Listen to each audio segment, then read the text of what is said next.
All right, thank you guys. Looking forward to it. Middle Georgia State University continued a Veterans Day tradition of honoring the men and women who fought for our country.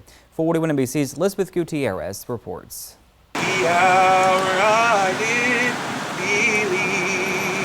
On the 11th hour of the 11th day of the 11th month, people across the U.S. come together to celebrate its veterans.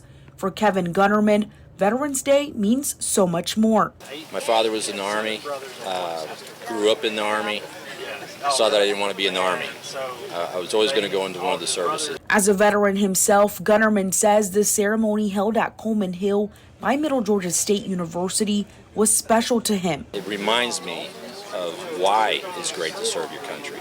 Not that we ever look for any kind of adulation, we're just doing our jobs. But to be able to look back on your life and say, I made a difference. President of Middle Georgia State University, Christopher Blake, says the ceremony is just a token of their appreciation for all that veterans have done and continue to do. I feel very honored, very touched and moved, and I just hope that they leave knowing how much they are appreciated, as are our current serving men and women in uniform. The ceremony on Coleman Hill was held in front of a World War I memorial, bringing together veterans for a moment of silence and a wreath laying. Veterans also received a challenge coin. Thank you.